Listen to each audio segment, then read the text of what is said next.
A'udzu billahi minasyaitonir rajim. Bismillahirrahmanirrahim. Assalamualaikum warahmatullahi wabarakatuh.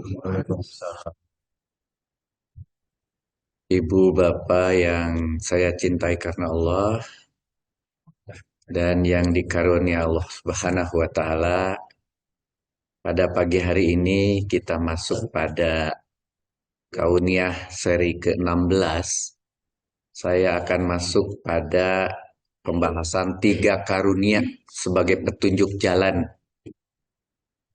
pulang manusia. Insya Allah kita semua akan kebagian jadwal pulang. Kapan-kapannya kita tidak pernah tahu.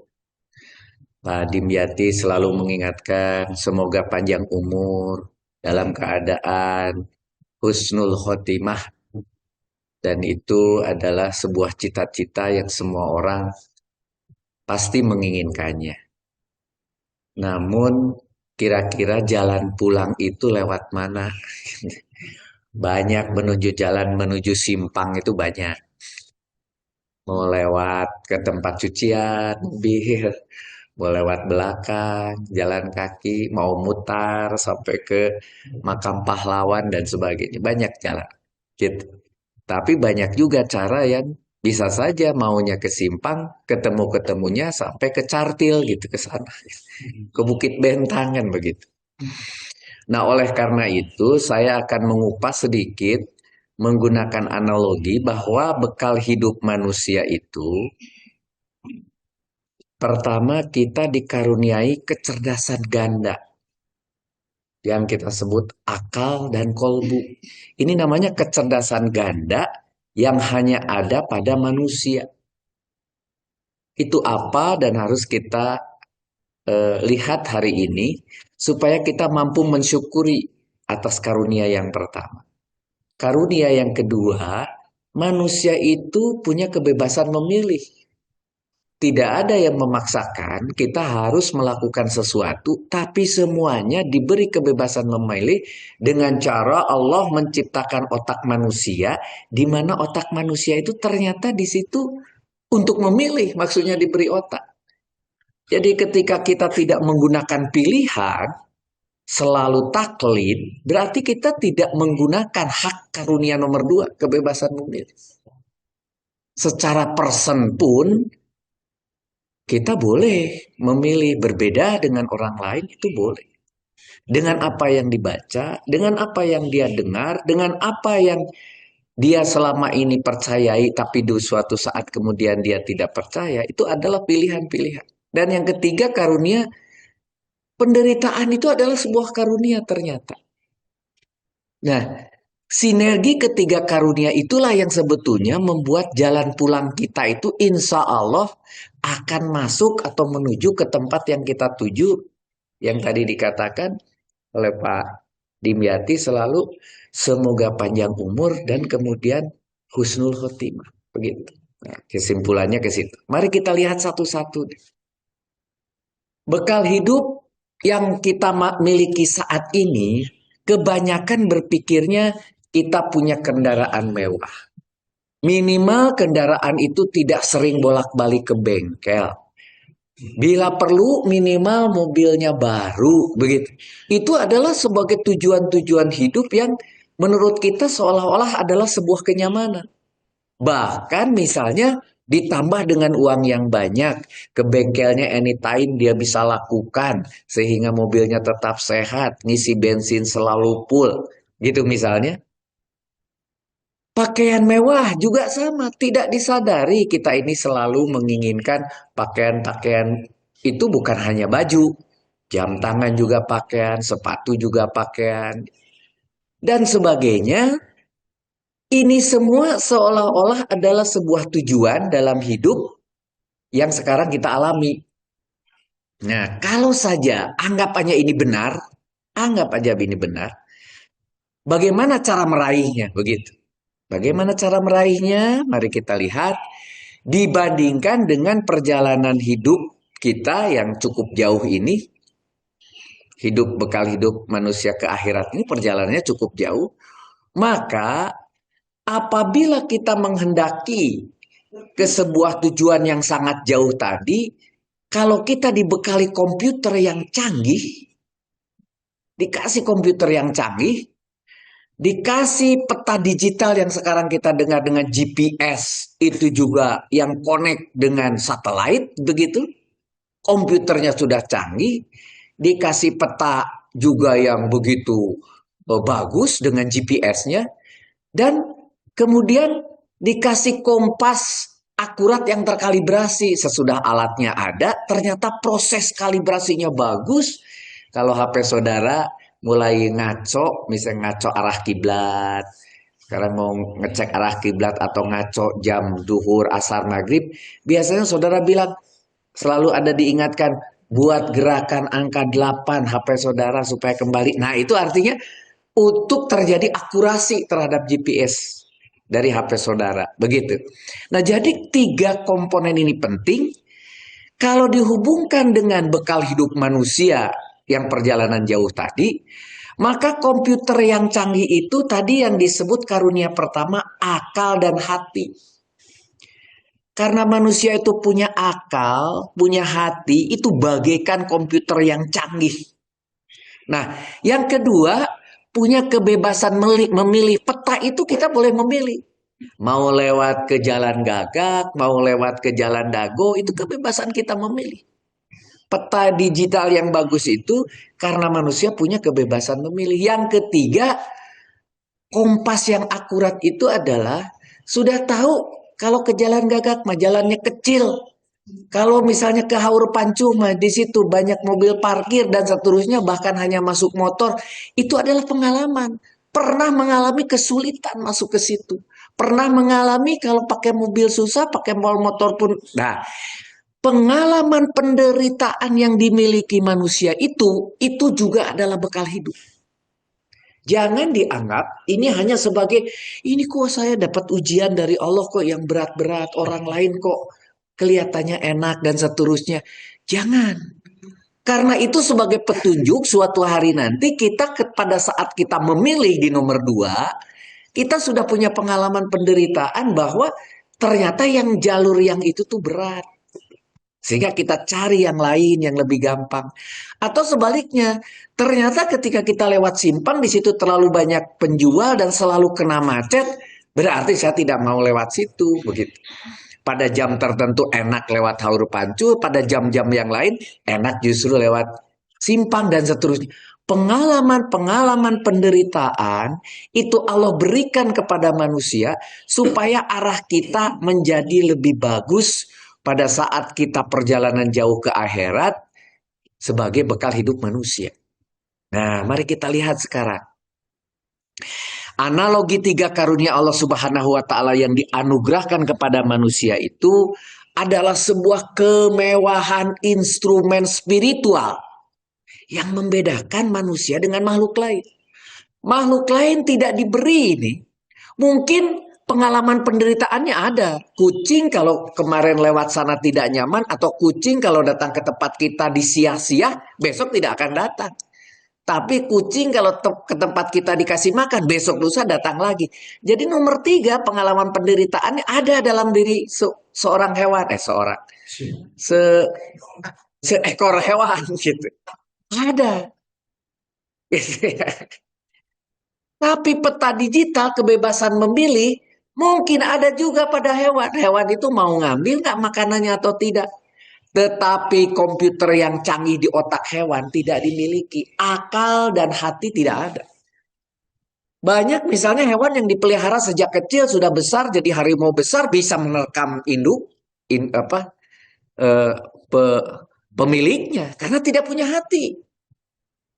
Dalam dunia manusia juga demikian. Kalau sudah dibaikin, kalau sudah diopeni, masih dia tidak kemudian membaiki kembali minimal atau tidak mengikuti apa yang oleh yang bersangkutan itu dipertunjukkan, itu artinya dia tidak punya hati. Bagaimana dengan akal? Apakah ada hewan yang menciptakan infokus? Tidak ada. Apakah ada hewan yang menciptakan HP? Tidak ada. Pesawat terbang, sepeda? Tidak ada. Itulah kekayaan Allah yang diberikan pada manusia yang bentuknya cuma sebesar ini yang namanya otak. Akal itu ada di sini. Bayangkan kalau akal tidak dipakai, hati tidak dipakai, hanya kebebasan memilih dan pengalaman penderitaan, apa bedanya dengan, kan gitu jadinya. Nah, makhluk lain selain manusia, walau alam, apa nama makhluknya? Gitu. Kalau akal dan hati tidak dipakai. Jadi tiga karunia ini, mari kita lihat, akal yang mampu menganalisis bumi berputar mengelilingi matahari ternyata 365,25 hari. Berarti 1 tahun itu kelebihan 1/4 hari. Tahun kedua lebih setengah hari. Tahun ketiga lebih 3/4 hari. Tahun keempat ditambah 1 hari namanya tahun kabisat. Itu contohnya Masehi. Begitu. Bulan berputar ternyata 29,48 sekian hari untuk Hijriah. Maka Rasul mengatakan puasalah kalian 29 atau 30 hari.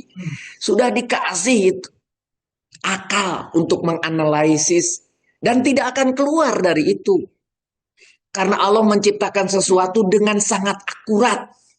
Karena begitu akuratnya oleh manusia-manusia yang tadi punya akal, dibuat rumus, dibuat equation, dibuat formula.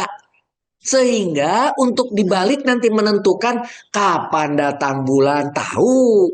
Kapan gerhana, tahu. Kapan duhur, asar, maghrib, isya, pergerakan matahari, tahu. Sehingga dibuatlah jam, sehingga dibuat alat.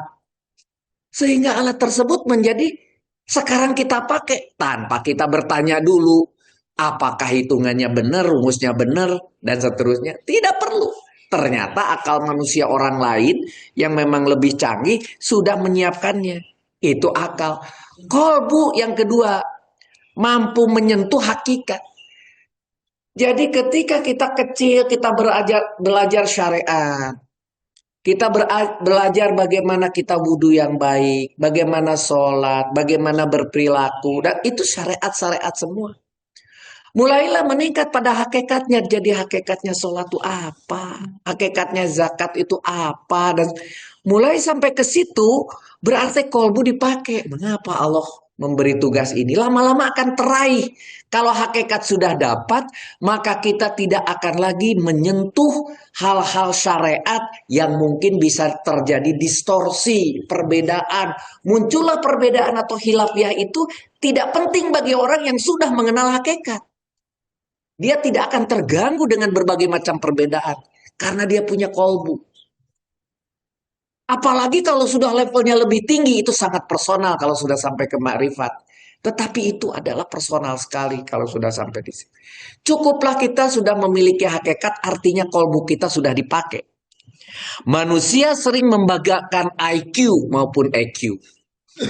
Otak manusia maupun kecerdasan emosional yaitu social quotient lebih banyak ke situ. Tetapi Al-Quran memperkenalkan konsep kecerdasan yang lebih holistik, yang mendalam, yaitu akal untuk menganalisis ciptaannya, yang disebut kauniyah-kauniyah itu, kolbu untuk merasakan kehadiran Allah. Dengan kolbu itulah yang kemudian kita bisa merasakan kehadiran Allah.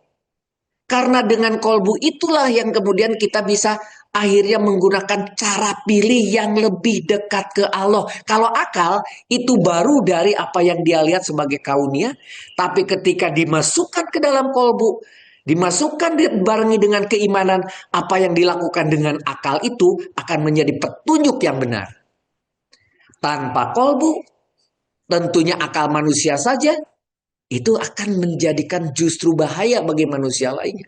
Menciptakan sesuatu, senjata yang sebagainya, pemusnah massal dan sebagainya, itu hanya akal. Tapi ketika kolbu berperan, maka itu menjadi sebuah kebaikan.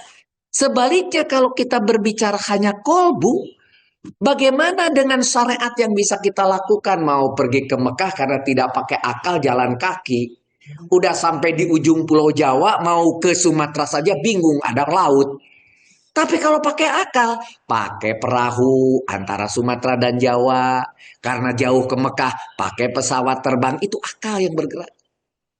Jadi oleh karena itu dua poin ini, baik akal maupun kalbu yang kemudian dua-duanya ada secara holistik dalam hati kita, itu lebih hebat daripada hanya IQ yang termasuk di dalam akal saja.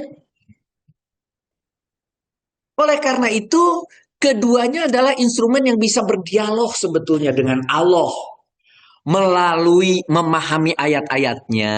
Nah, ini juga memahami, kata memahami itu membaca, baru bisa memahami.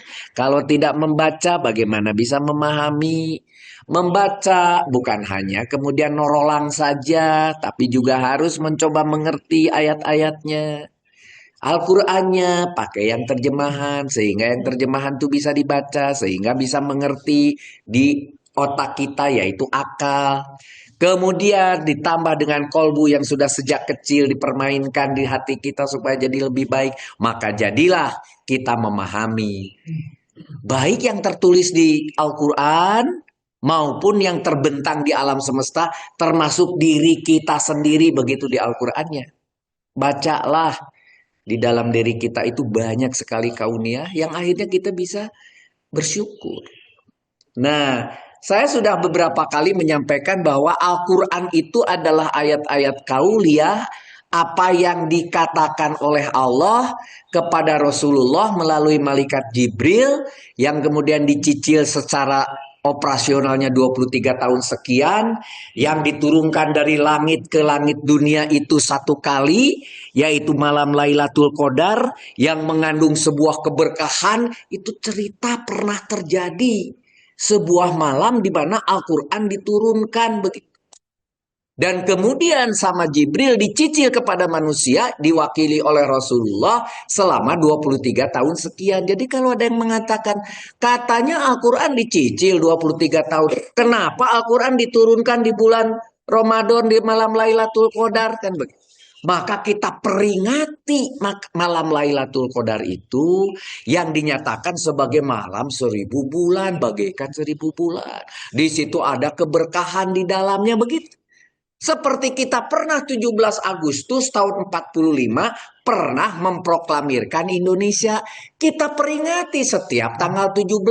Dibuka 17 Agustus itu hari kemerdekaan dan sebagainya. Tapi tahun 2026. Apakah terjadi proklamasi lagi? Tidak. Tapi memperingati. Persis seperti Lailatul Qadar juga. Pernah terjadi sebuah malam di mana ada 1000 bulan. Kemudian itu memberi keberkahan, maka kita harus peringati. Cara memperingatinya, syiarkan masjid, disebut iktikaf. Begitu. Kalau sudah sampai ke hakikatnya kita akan bisa mengenal, oh iya ya. Syiarkan masjid, ramaikan masjid. Dengan apa? Dengan apa saja. Makanya oleh personal, makanya tidak ada jamaahnya. Kalau iktikaf masing-masing, di sudut sini, di sudut sana, di sana. Ada yang ngaji, ada yang zikir. Ada yang cuma duduk, ada yang cuma tiduran dan sebagainya. Yang penting masjid itu syiar begitu ya. Itu sebagai contoh Al-Quran. Kemudian ternyata Al-Quran itu secara operasional dicontohkan oleh Rasul. Maka muncul namanya hadis. Hadis itu cerita artinya. Apa yang diceritakan di dalam kumpulan hadis yang diperiksa oleh Muslim, Bukhari, Ibnu Majah, Abu Daud dan sebagainya. Dan saya lebih suka hanya menggunakan dua ini aja sudah begitu banyak. Dan ini adalah ternyata yang paling baik pengoreksian atau pemilahan tentang kesohihannya. Maka inilah hadis yang isinya apa yang dikatakan Rasul ada di dalam hadis. Apa yang diperbuat Rasul yang kemudian disampaikan oleh Aisyah, oleh para sahabat, semua dimasukkan ke dalam hadis. Bahkan ada perbuatan para sahabat yang kemudian diberi nilai oleh Rasul, boleh atau tidak kamu melakukan itu, laksanakan atau jangan. Itu semua ada di dalam hadis. Maka kalau di dalam hadis apa yang dikatakan dan apa yang diperbuat Rasul itu tertulis semua, sehingga hadis itu lebih tebal daripada Al-Quran, sementara yang disampaikan Al-Quran itu adalah yang dikatakan Allah, maka yang diperbuat Allah adanya di kaunia, yaitu di tubuh manusia, di alam semesta, gitu. Dengan sistem, dengan proses yang teratur, dengan penciptaan, dengan gerakan, dengan keteraturan, dan sebagainya.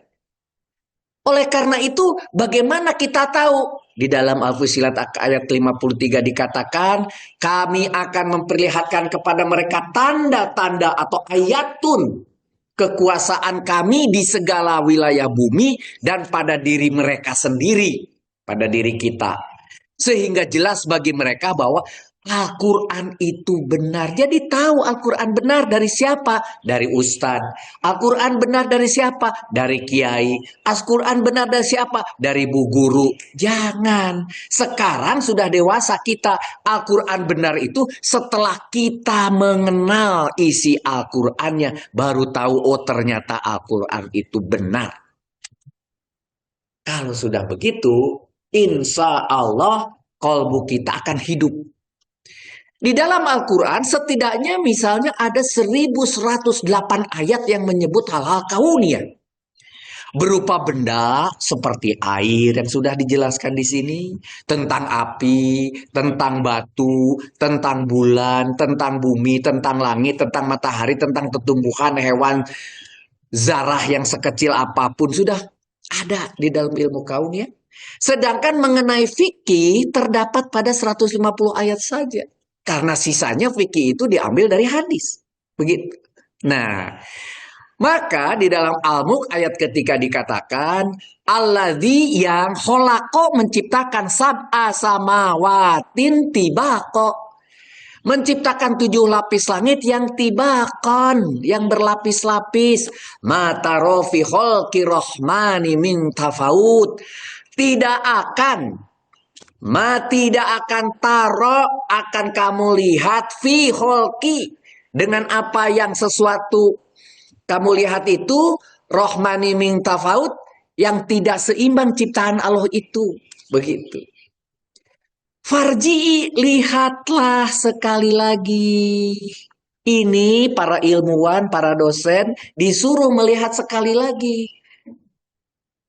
Yang diparjiinya apa? Basoro dengan mata sendiri gitu. Basoro di sini untuk kita bisa melihat, tetapi melihatnya bukan ro'a. Kalau ro'a itu melihat dengan mata dalam bentuk fisik.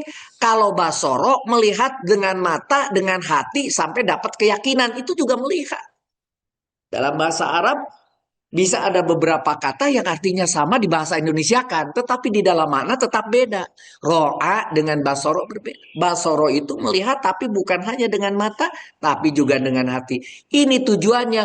Hei para ilmuwan, lihat sekali lagi. Adakah kamu lihat sesuatu yang cacat? Begitu.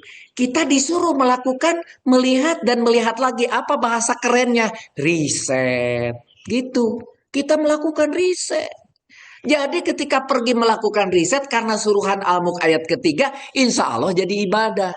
Bahwa kemudian kita diberi gaji dan diberi penghidupan, itu urusan Allah. Jadi jangan terbatas, niatnya adalah agar pangkat naik, saya riset sehingga saya gajinya naik. Itu terlalu sedikit dapatnya. Tapi kalau kita bilang saya melakukan riset karena Allah, karena saya disuruh, semoga nanti hasil risetnya memberi manfaat kepada semua sesuai dengan perintahmu, sesuai di dalam hadis, khairunas anfa'uhum linas, sebaik-baik manusia adalah yang beri manfaat kepada manusia lainnya. Semoga riset ini memberi manfaat. Meneliti apa? Meneliti obat untuk orang kanker. Tak. Ketemu ternyata obat itu mematikan. Dalam 2 menit orang dikasih obat itu mati. Apakah itu memberikan manfaat? Manfaat. Artinya ada pengumuman. Hati-hati memakan obat ini, jangan lebih dosisnya dari 3 biji. Maka akan mati dalam 2 menit. Itu adalah juga sebuah kebaikan. Tidak ada sebuah hasil riset yang salah. Tidak ada. Dalam sejarahnya ketika orang mencari lem, lem itu akan nempel kalau dia sudah keras. Belum keras tidak akan nempel, cuma nempel begitu. Kalau sudah keras susah dicabutnya, itu namanya lem. Ketika dicari, ada sebuah benda kalau ditempel, dia nempel, tapi dia ditarik lagi. Sesudah sejam, sesudah 2 jam, sesudah sehari, sesudah 3 hari. Apakah gagal menemukan lem? Tidak. Ketemunya sekarang namanya post-it. Kalau ditempel untuk nulis, misalnya di kulkas, ini makanan untuk sore, tempel, plok. Kamu datang jam berapa, plok. Atau di buku untuk tanda. Tapi dia tidak membuat merekat. Itu jadi penemuan. Tidak ada sebuah penelitian yang tidak bermanfaat. Nah, inilah. Di dalam Al-Mulk ayat ketiga kita sudah disuruh. Di dalam Luqman 10 dia menciptakan langit tanpa tiang yang kamu melihatnya. Benar, coba. Ada langit, mana tiang langit gitu. Ada yang mengaku-ngaku nih pencakar langit. Pencakar langit itu tingginya paling beberapa ratus meter. Anggap aja 1000 meter di Al-Burj sana, 1000 meter. Jari-jari bumi aja tuh gedung itu cuma nonjol dikit. Tidak pencangar langit, langitnya sendiri ratusan kilometer. Satelit 125.000 kilometer. Pesawat kita terbang aja sudah 11 atau 13 kilometer. Jadi kita menciptakan langit tanpa tiang, buktikan. Kamu lihat kan, katanya gitu. Dan dia meletakkan bumi, di bumi ini gunung-gunung agar bumi ini tidak menggoyangkannya. Gunung itu adalah benda padat yang sebelumnya adalah cair yang namanya lava. Kalau dia semuanya dalam bentuk cair, ini lembek ini. Maka harus ada yang mengeras. Yang ngeras namanya gunung. Namanya batunya sudah dibahas di sini. Ada granit, ada andesit yang begitu kuat dijadikan lantai. Namanya granit kan gitu. Dan seterusnya dan seterusnya. Sudah dibahas di dalam surat Al-A'raf ayat ke-54, matahari, bulan dan bintang tunduk kepada perintahnya. Tunduk itu artinya bukan seperti kita menundukkan kepala, tetapi kemudian dia mengikuti aturan Allah dengan tanpa cacat. Dia akan mengulangi hal yang sama. Al-Qamar ayat 49, sesungguhnya kami menciptakan sesuatu dengan ukuran. Ukurannya sudah pasti. Al-A'raf ayat 125, dan adakah mereka tidak memperhatikan kerajaan langit dan bumi dan segala sesuatu yang diciptakan Allah. Ini artinya mana saudara ini gitu ya. Berulang-ulang. Mana? Apakah benar saudara memperhatikan tadi dengan basoro gitu, bukan hanya dengan ro'a? Nah, maka contoh akal itu atau sang navigator logika itu yang mampu menganalisis itu diatur dengan seimbang.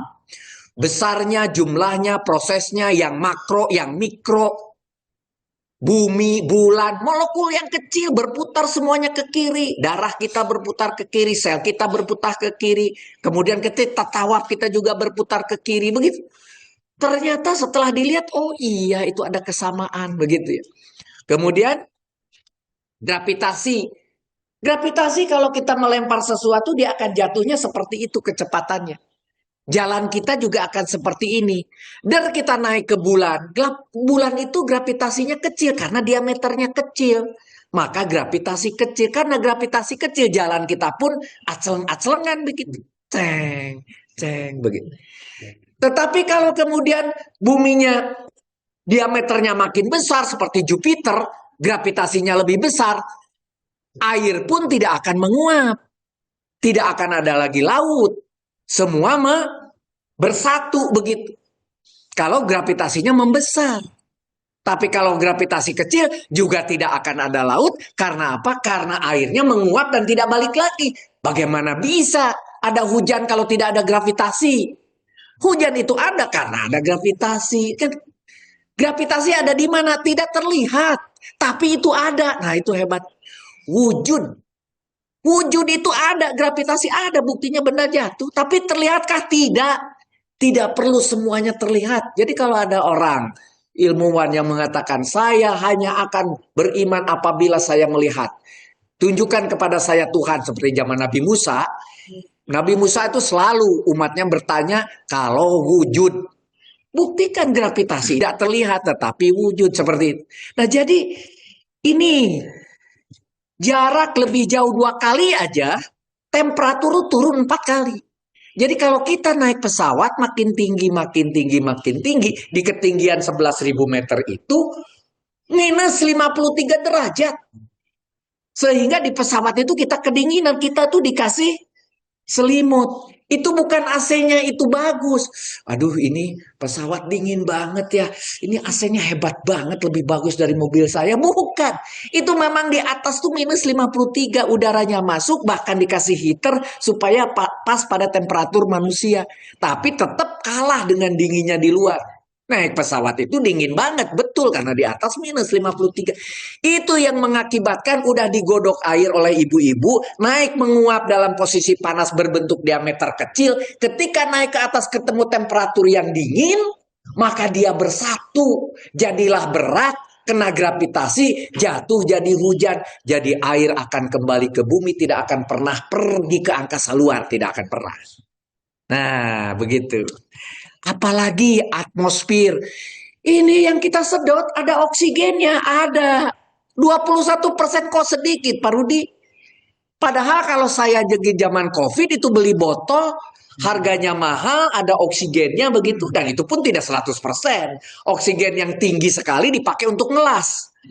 Kalau oksigen yang itu untuk kita asal lebih tinggi aja dari udara udah cukup jadi oksigen. 21% saja sudah cukup bagi kita. Kalau sama Allah dinaikkan jadi 50% nih dengan baik hati. Oksigen terlalu banyak maka hutan bergesekan sedikit langsung terbakar. Kalau oksigen dikurangi oleh Allah kurang dari 10%, maka kita jadi sukar bernapas. Persis seperti zaman COVID begitu. Jadi kesetimbangan di dalam udara oksigen cuma 21%, kata saya cuma 20% adalah karunia. Tidak diberi terlalu lebih, juga tidak dibuat kurang. Begitu juga es mencair, air di laut menguap, jutaan kilometer darat menjadi laut. Tidak masalah karena akan ada tanah lain yang naik. Air laut sendiri kenapa tidak dibuat manis? Tiba-tiba ada kemudian menyatakan, ya Allah jadikan laut itu manis sehingga saya tidak perlu repot-repot ninyuh kopi, kata Pak Saleh. Tinggal ngambil kopinya tambah air laut langsung dikocek, kan begitu. Apa yang terjadi kalau air lautnya tidak asin? Maka semua akan jadi bau busuk. Karena dengan adanya garam dia terawetkan. Dicontek sama manusia, ikannya dikasih garam namanya asin. Asin jambal, asin teri, dan seterusnya. Karena dikasih garam sebagai pencegah pembusukan. Itu sudah natural dari sononya. Begitu. Jadi Allah ciptakan itu dengan segala macam tujuan dan cita-cita yang bagus. Tidak ada gunung bagaimana? Kalau tidak ada gunung bagaimana? Saya sekarang kalau ngebor di rumah dengan 20 meter dapat air kalau tidak ada gunung di sebelah baratnya, di Dago sana. Airnya dari mana? Cadangan air menjadi nol. Setiap hujan akan ngeyembe. Tidak lari ke laut, kan begitu. Nah, aduh bahasa Indonesia. Oke, yang kedua kolbu atau hati. Pusat kesadaran dan pengetahuan hakiki ini, segala kesadaran itu datangnya dari hati. Dan ini pengetahuan yang hakiki. Kalau tadi dengan akal saja, IQ dan sebagainya, juga dengan pengetahuan yang dibaca itu baru syar'i. Tapi kalau mau sampai hakiki, gunakan hati dalam segala hal. Maka itu menjadi penggunaan kolbu itu, organ spiritual yang menangkap kebenaran itu hidup. Makin kita mengasah kolbu dengan mencari kebenaran, makin lama kita akan menjadi pelaku-pelaku kebenaran. Jadi untuk menjadi manusia pelaku kebenaran, mulai dari mempertajam kolbu kita, menangkap apa itu yang benar. Mana itu yang benar? Yang benarnya yang mana?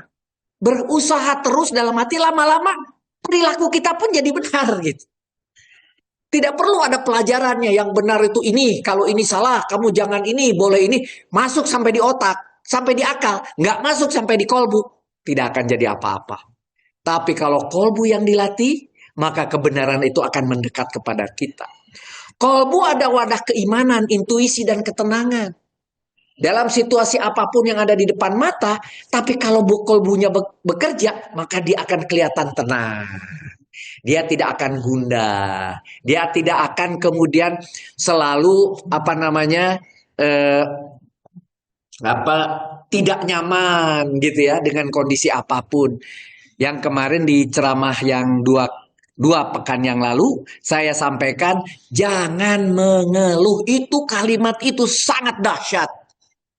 Ketika pikiran kita bilang jangan mengeluh, sehingga ketika situasi apapun tidak dihadapi dengan mengeluh, maka kita akan ujungnya bersyukur.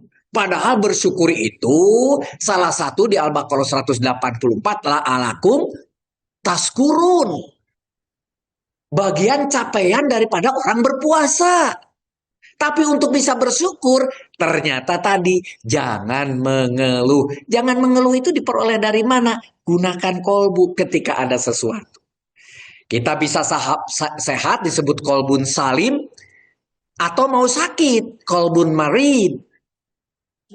Mau kemana gitu ya. Nah, oleh karena itu tergantung kita memperlakukan kolbu. Kecerdasan sejati adalah ketika kolbu yang jernih memandu akal. Jadi yang dipandu justru akal oleh si kolbu. Begitu. Di dalam surat Al-Hajj ayat ke-46, tidakkah mereka berjalan di bumi sehingga hati mereka dapat memahami dan telinga mereka dapat mendengar? Sesungguhnya bukanlah mata itu yang buta, tetapi yang buta ialah hati yang berada dalam dada. Ini yang paling berbahaya. Ketika hatinya buta, maka sentuhan-sentuhan tadi kebaikan itu tidak akan mendekat. Di Ar-Rod ayat ke-28, yaitu orang-orang yang beriman dan hati mereka menjadi tentram dengan mengingat Allah. Ingatlah bahwa hanya dengan mengingat Allah hati akan selalu tentram, gitu ya. Dengan zikir, bahasa kitanya disebut zikir, bidzikrillah, dengan mengingat Allah. Zikir itu tidak selalu menggunakan kata subhanallah, walhamdulillah, wala ilaha illallah, wallahu akbar. Bukan hanya itu, zikir itu juga adalah ketika hati ini bisa ditenangkan, bisa menyentuh kebenaran-kebenaran, maka itu bagian daripada zikir. Karunia yang kedua, kalau itu yang pertama, kebebasan memilih. Kebebasan memilih itu adalah pertama, martabat dan ujian sekaligus. Jadi kalau ada hambatan, kemudian kita bisa memantau hambatan itu atau ujian itu, gitu ya.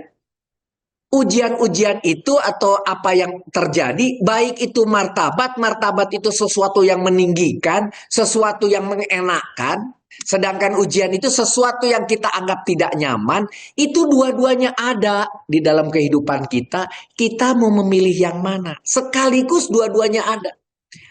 Jadi hambatan disiapkan oleh Allah, emang hambatan termasuk juga yang tadi ada martabat yang enak, ada. Dengan kita diberi kekayaan, dengan kita diberi kesibukan duniawi, maka kita menjadi punya hambatan untuk dekat, pergi ke masjid jadi susah, mau ngaji dengan ibu-ibu yang lain jadi susah, karena diberi kehidupan yang lain, yang positif seolah-olah. Jadi ini, jadi itu, jadi ketua ini, jadi kepala ini, jadi pejabat ini, positif semua. Bahkan bisnisnya maju dari subuh sampai sore. Dan ini hal positif, ini pun adalah hambatan. Tapi juga ujian, itu bisa juga hambatan. Diuji, aduh sakit sudah mulai susah ini kaki, aduh napas sudah susah, jalan sudah terengah-engah. Itu pun ujian. Jadi antara kenikmatan dan yang kita sebut ujian tadi, dua-dua hambatan yang diciptakan Allah, tergantung bagaimana kita menghadirkan itu di dalam kolbu kita. Jadi sebetulnya kebebasan memilih itu bagian dari juga ruang sandiwara. Sati sandiwaranya sandiwara yang suci. Manusia itu sebagai aktor seperti Ahmad Albar bilang, kadang-kadang kita berperan jadi A, jadi bos, kadang-kadang kita jadi pelaksana, kadang-kadang jadi leader, kadang-kadang jadi follower, kadang-kadang jadi pemimpin, kadang-kadang menjadi anak buah. Itu setiap saat terjadi sebagai aktor. Dan itu yang mengukir karakteristik dan mendekatkan diri pada sang sutradara. Siapa sang sutradaranya? Sang sutradaranya kalau kita menganggap sutradara itu Allah, maka sandiwara itu sandiwara suci. Jadi setiap hari kita itu ternyata memainkan peran. Pagi ini sebagai apa, siang ini sebagai apa, sore apa sebagai apa, di rumah sebagai ayah, di luar sebagai pekerja, dan sebagainya. Itu sandiwara semua. Tanpa pilihan artinya manusia hanya robot. Kalau kita tidak boleh memilih namanya robot, namanya mesin. Kalau mesin mah kalau datang ini misalnya. Pak, ini saya begini. Ini. Oh, nggak bisa, Pak. Ini demi aturan. Saya hanya menjalankan aturan. Bapak nggak bisa. Apa itu misalnya di kelurahan, apa itu di kantor polisi, apa itu di kantor pajak. Kan suka begitu bilang. Oh, ini sesuai dengan aturan. Nggak bisa. Ah, kalau gitu Bapak robot. Enggak, saya mah menegakkan aturan. Ah, itu mah robot. Tidak bisa. Selalu ada pilihan dalam hidup ini. Ya dengan pilihan itu manusia menjadi hamba yang merdeka. Karena boleh memilih bagi dia merdeka. Tidak terpakem pada sesuatu yang seperti halnya robot. Hanya boleh ini tidak boleh. Ini aturannya boleh begini, yang ini tidak. Kalau cuma begitu dan tidak kemudian dipakai otak kolbu tadi sehingga tahu hakikatnya, sehingga tidak mampu dia memilih, maka tentunya kita akan jadi robot. Ketika cintanya kepada Allah hasil daripada keputusan kesadaran tadi, itu bukan pemaksaan, jadinya adalah sebuah karunia dan jadinya adalah sebuah pahala. Contoh, saya jadi muslim, tapi bukan karena kesadaran. Hanya karena begitu saja, karena orang tua yang ngajak saya jadi muslim dan mendidik saya, selesai. Berbeda dengan orang yang disebut mu'alaf.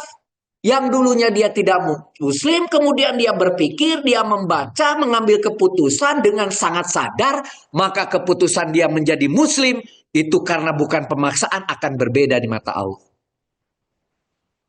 Berbeda.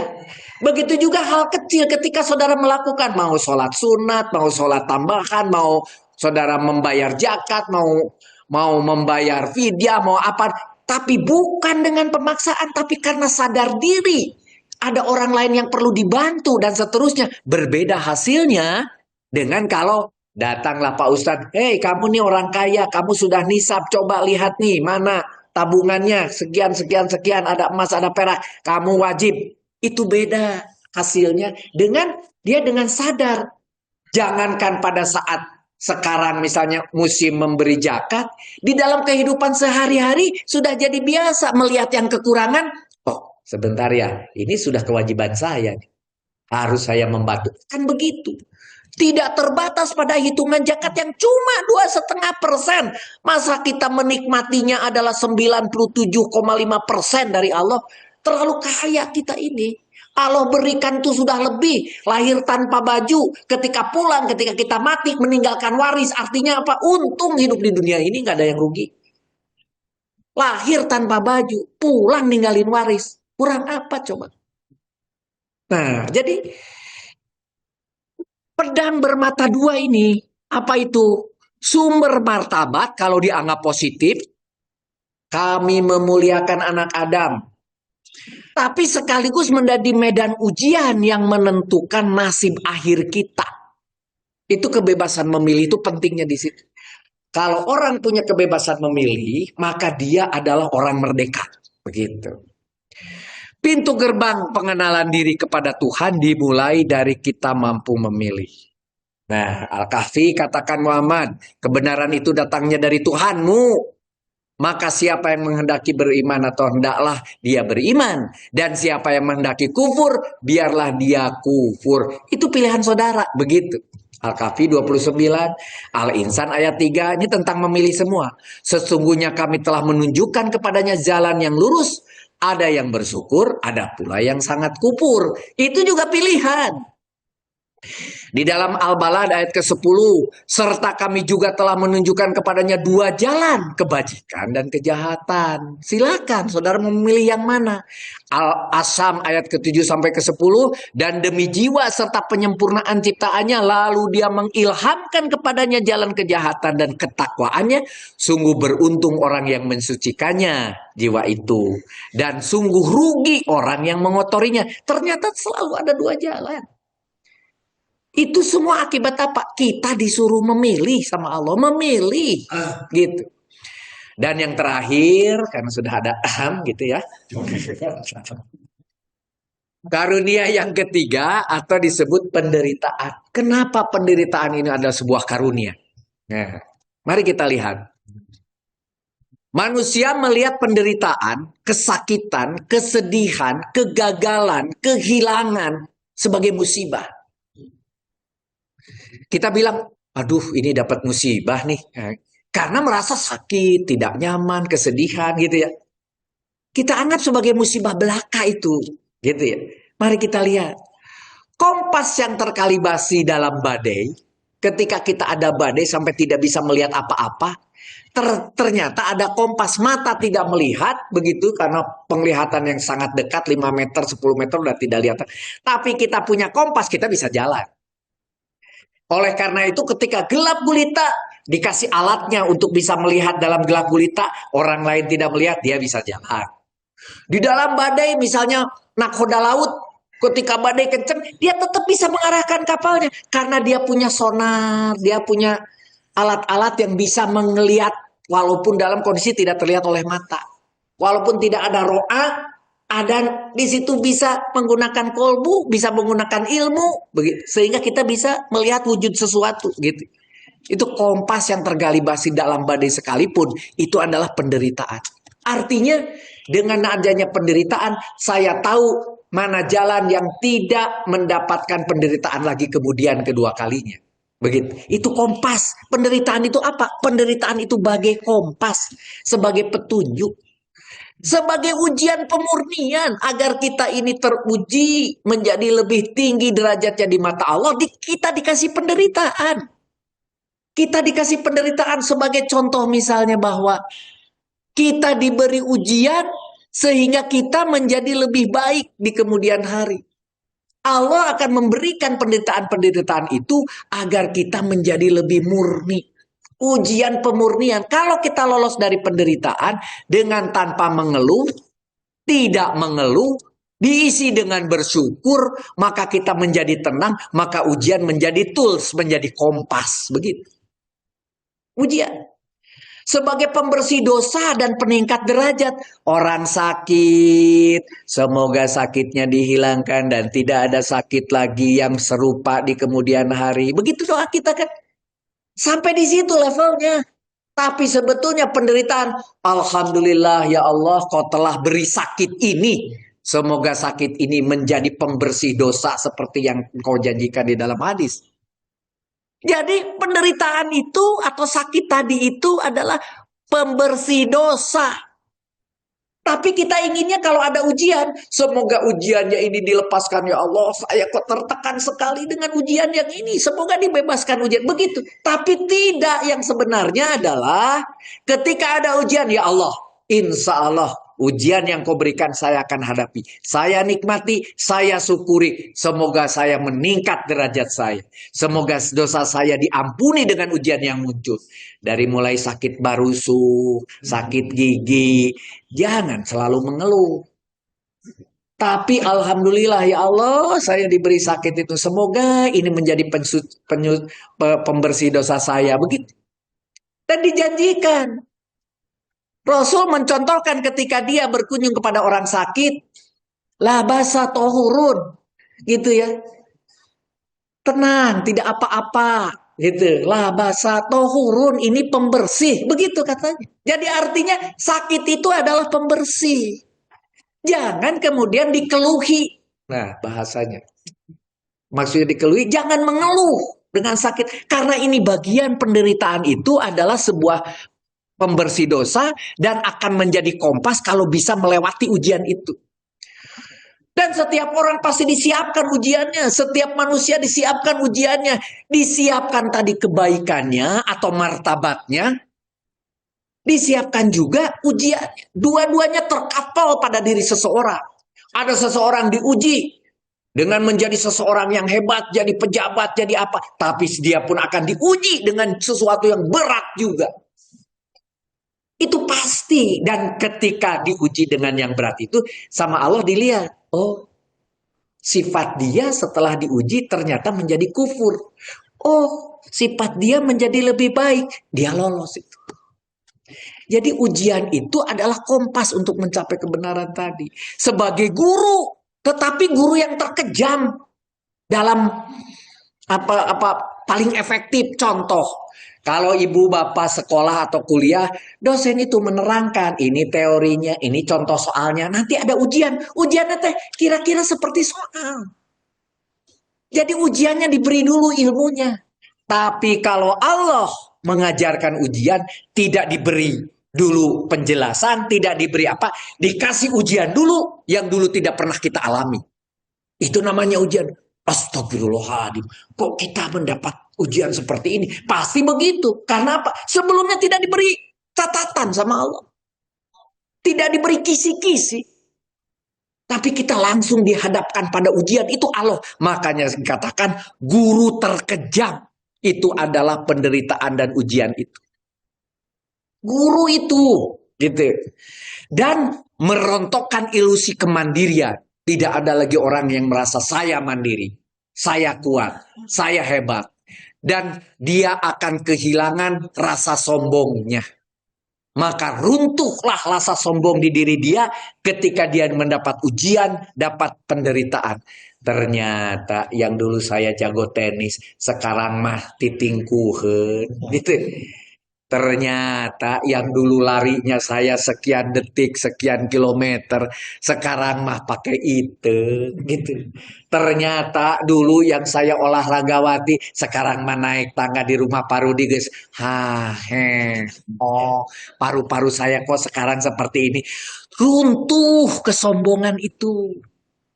Dikasih ujian itu. Memaksa jiwa untuk merangkak mencari sang penyayang. Nah, ketika diberi ujian itu kemudian akhirnya mendekat kepada sang penyayang, maka loloslah dia, luluslah dia. Dan yang terakhir, dalam kegelapan sakit itu, cahaya Ar-Rahman Ar-Rahim, seperti yang ditulis dalam mukadimah setiap Al-Quran, Bismillahirrahmanirrahim, justru lebih terlihat jelas. Kalau tidak ada ujian, lupa dengan kehidupan yang mewah. Tapi ketika ujian ada, barulah Allah itu Maha Rahman. Segala sesuatu kita mulai dengan Bismillahirrahmanirrahim. Nah, mulailah dekat kepada yang Rahman, kepada yang Rahim, begitu.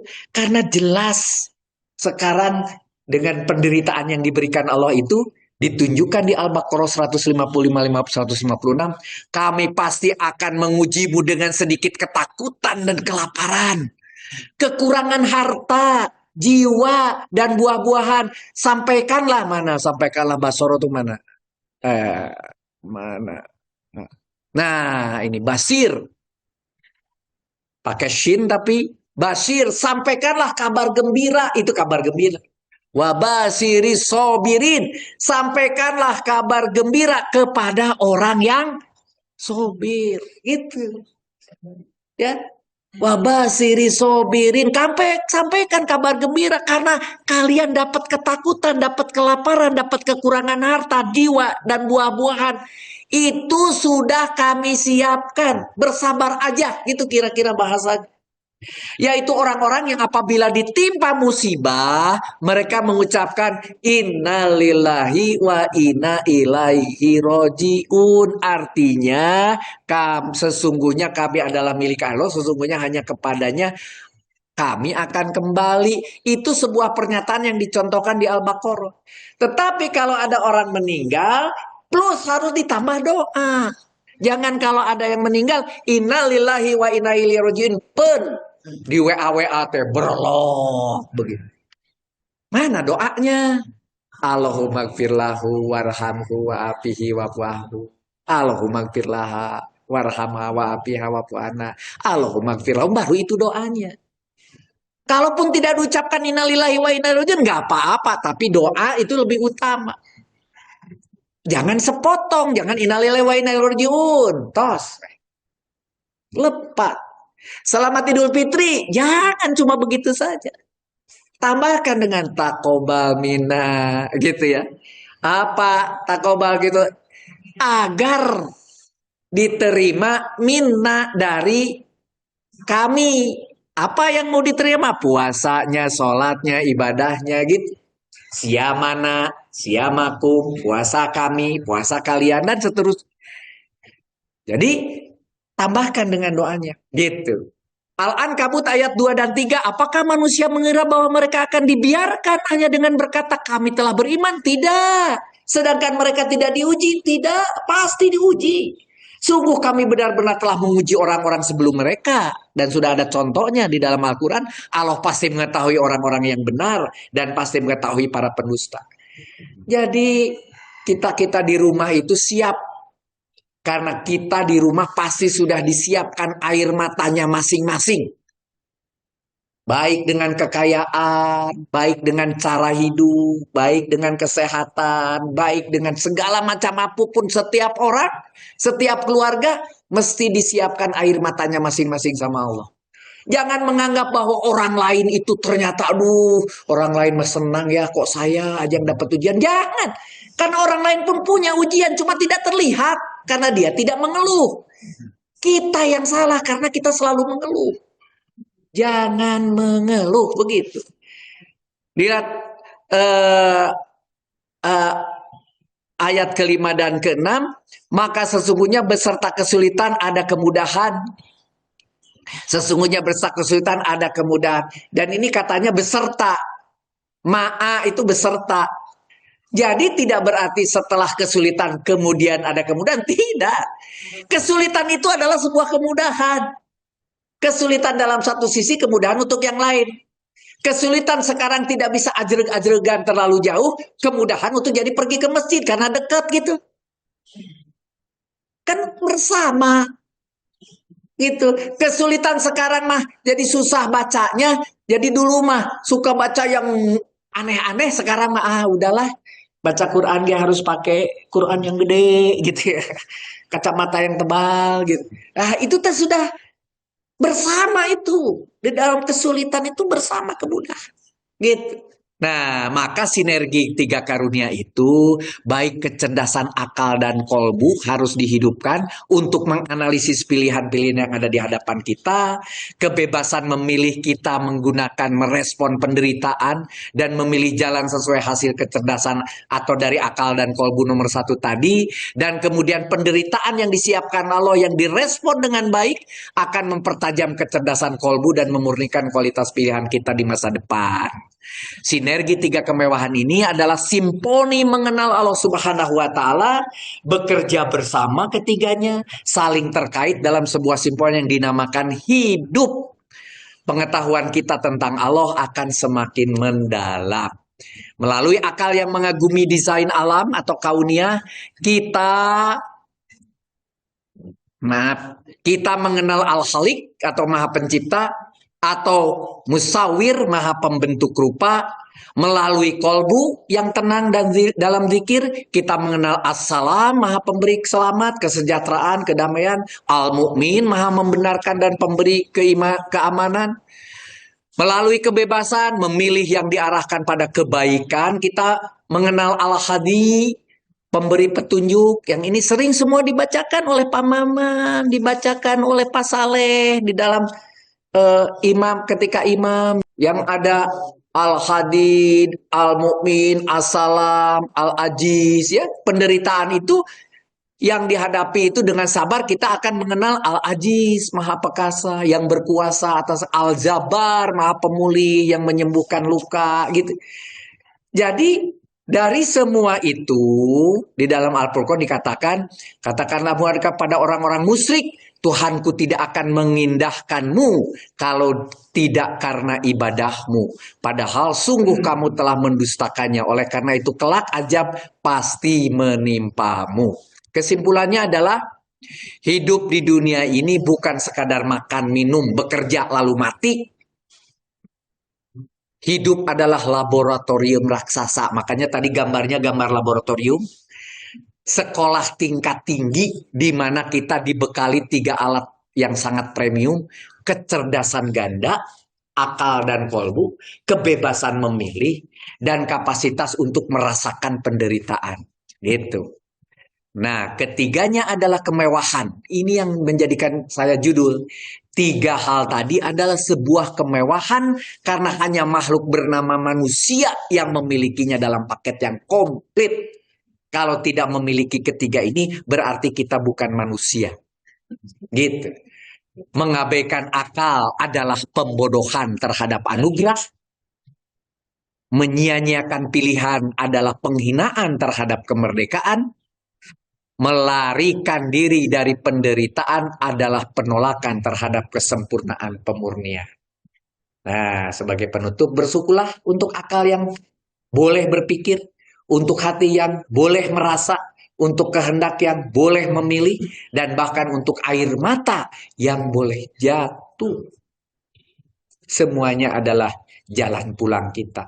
Petunjuk yang jika dibaca dengan benar, akan menuntun kita pada pengenalan yang paling memuaskan kepada Allah Subhanahu wa Ta'ala. Ya Allah, tunjukkanlah kepada kami yang benar itu benar, dan berikanlah kami kemampuan untuk mengikutinya. Dan tunjukkanlah kepada kami yang batil itu batil, dan berikanlah kepada kami kekuatan untuk menjauhinya.